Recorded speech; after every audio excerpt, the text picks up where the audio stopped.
Dear student अस्सलाम वालेकुम। आज के लेक्चर में हम डिस्कस करेंगे अबाउट आरएनए।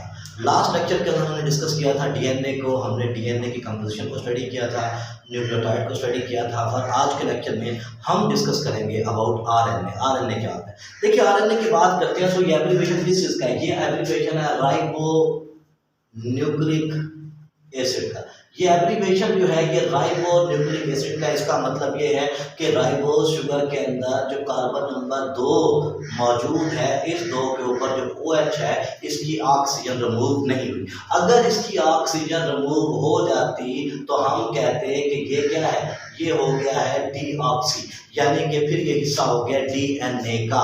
तो राइबोज इसलिए कहते हैं कि ये ओरिजिनल फॉर्म में मौजूद होती है पेंटोज शुगर, इसमें किसी किस्म कोई ऑक्सीजन रिमूव नहीं होती, इसलिए हम इसे कहते हैं कि ये क्या है, ये हमारे पास मौजूद है राइबो न्यूक्लिक एसिड, या इसे हम आरएनए का नाम देते हैं। फिर इसकी जब डेफिनेशन करते हैं तो डेफिनेशन बिल्कुल इसकी डीएनए जैसी ही होगी कि पॉलीमर ऑफ राइबो न्यूक्लियोटाइड, यानी कि एक न्यूक्लियोटाइड जब दूसरे न्यूक्लियोटाइड से मिलेगा तो क्या बनेगी, डाई न्यूक्लियोटाइड बन जाएगा, जो हमने डिस्कस किया था जैसे कि नेट।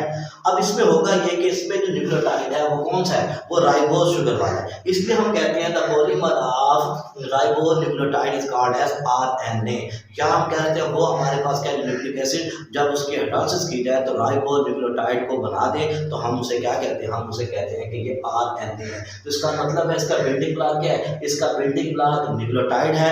जैसे न्यूक्लियोटाइड को हम जानते हैं क्या होता है कि पेंटोज शुगर है, ये पेंटोज शुगर के अंदर जब नाइट्रोजन बेस लगेगी तो ये न्यूक्लियोसाइड बन जाएगा। फिर कार्बन नंबर 5 पर ये जो मौजूद है, ठीक है, इसके साथ अगर ये फास्फेट PO3 ग्रुप लग जाए, फास्फेट ग्रुप लग जाए तो ये न्यूक्लियोटाइड बन जाएगा। अगर इसमें से ऑक्सीजन नहीं निकली तो ये राइबो न्यूक्लियोटाइड है, अगर ऑक्सीजन निकल गई तो ये डीऑक्सी राइबो न्यूक्लियोटाइड मौजूद होता है। तो ये इसकी खासियत होती है। अब आरएनए का स्ट्रक्चर जो है वो दूसरों से डिफरेंट डीएनए से इसलिए होता है क्योंकि ये सिंगल स्ट्रैंड होता है। अब ये सिंगल स्ट्रैंड है लेकिन ये फोल्ड बैक हो जाता है, और फोल्ड बैक होने के बाद ये डबल हेलिक्स स्ट्रक्चर शो करता है। ये सिंगल स्ट्रैंडेड है लेकिन ये अपने ऊपर फोल्ड बैक हो जाता है। इस फोल्ड बैक की वजह से ये डबल स्ट्रैंडेड स्ट्रक्चर जो है वो शो करता है, वो कि इसका डबल स्ट्रैंडेड स्ट्रक्चर नहीं होता, ये सिंगल स्ट्रैंड होता है। डबल हेलिक्स स्ट्रक्चर ये शो करता है due to its folding. Folding की वजह से क्या करता है, ये डबल हेलिक्स स्ट्रक्चर देता है। सिंथेसिस की बात की जाती है तो इसकी तैयारी जो है वो उसी अमल से होती है जिसे ट्रांसक्रिप्शन कहते हैं।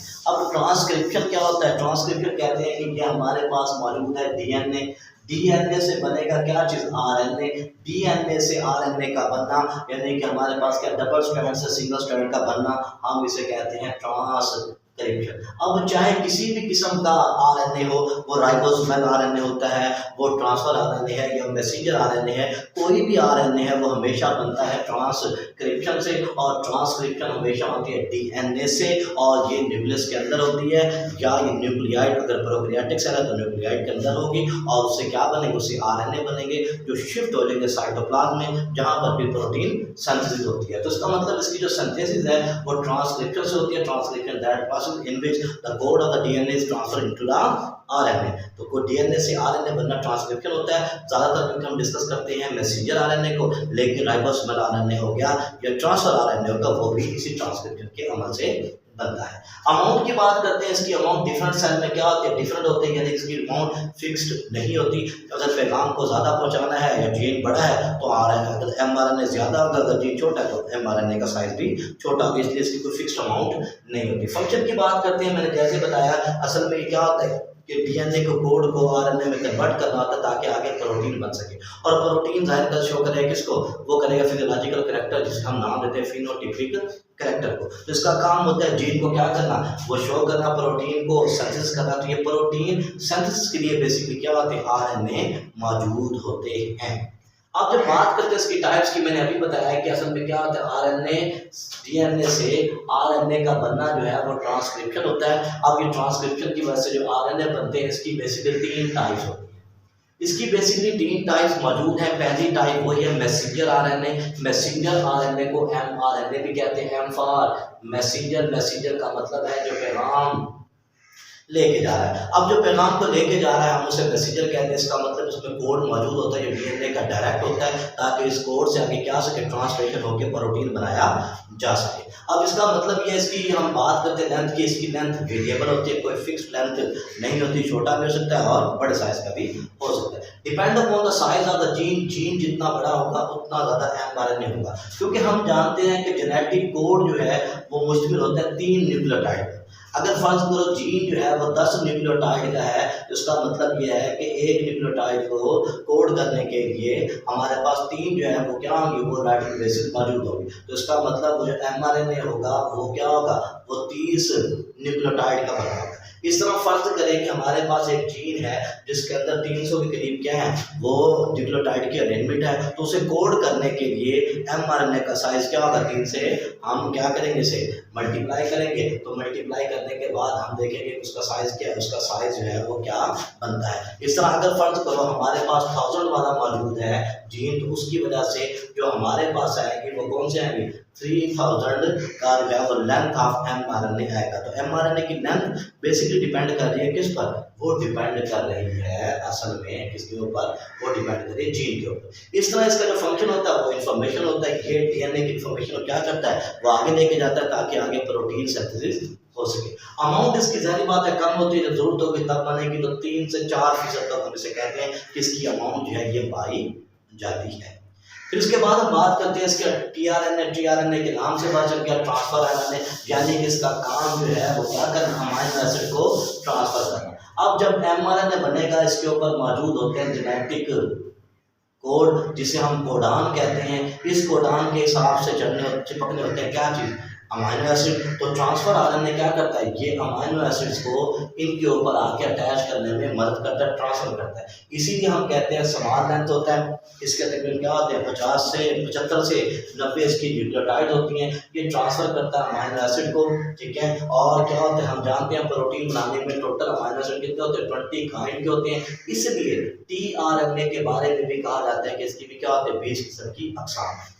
इसकी अमाउंट की बात करते हैं, इसकी अमाउंट 20% होती है। टोटल सेल का 20% जो मौजूद होता है वो होता है ट्रांसफर आरएनए, जिसका काम है अमाइनो एसिड को ट्रांसफर करना। 20 काइंड होती हैं, 20% इसके मौजूद, इसकी लेंथ ज़्यादा बड़ी नहीं होती। ये 75 से लेकर जो है 90 न्यूक्लियोटाइड पर मुश्किल होता है, अक्सर एमसीक्यू पेपर में पूछा जाता है। फिर आखिर पता आता है राइबोसोमल आरएनए, इसके नाम से पता चल गया कि राइबोसोमल, इसका मतलब है ये मौजूद होता है राइबोसोम में। हम जानते हैं कि राइबोसोम्स क्या होते हैं, ये हमारे पास एलिमेंट्स हैं जो 2 बड़े यूनिट से मिलकर बने होते हैं, ठीक है। यूकैरियोटिक है तो 60 और 40s का जब मिलेगा तो 80s का हो जाएगा। इस तरह अगर प्रोकैरियोटिक का 50 और 30 का जब मिलेगा तो 60s का हो जाता है, स्वेटबर्ग का हो जाता है। ये सेडिमेंट है और नतीजा ये होता है कि ये सबसे ज़्यादा पाया जाता है किसके अंदर, राइबोसोम के अंदर। 40% तक राइबोसोमल आरएनए जो है वो राइबोसोम्स के अंदर मौजूद होता है।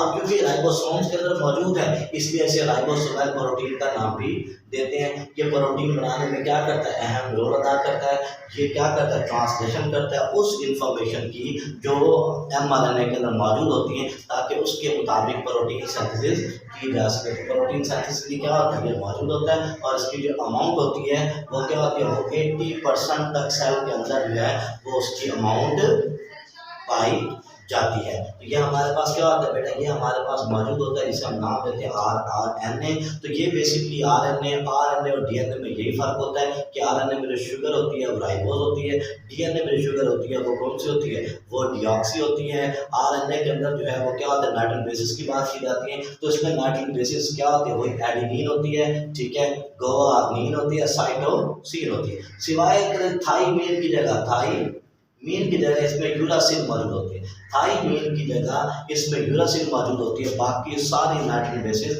वही पाई जाती है। तो ये इसकी खासियत होती है कि ये मौजूद होता है। तो डीएनए और आरएनए में क्या फर्क है, उसमें राइबोज आरएनए के अंदर उसमें डिऑक्सी है, इसके अंदर यूरासिल होती है, डीएनए के अंदर थाइमीन होता है। डीएनए की एक टाइप होती है, इसकी 3 टाइप्स होती हैं। डीएनए की अमाउंट क्रोमोसोम पर डिपेंड करती है, इसकी अमाउंट क्रोमोसोम पर डिपेंड नहीं करती, ठीक है। और आरएनए जो है वो क्या होता है, हमेशा डीएनए से सिंथेसाइज होता है। तो ये हमारा आज का लेक्चर था जिसके अंदर हमने डिस्कस किया अबाउट न्यूक्लिक एसिड में और न्यूक्लिक एसिड में हमने डिस्कस किया आरएनए को। शुक्रिया।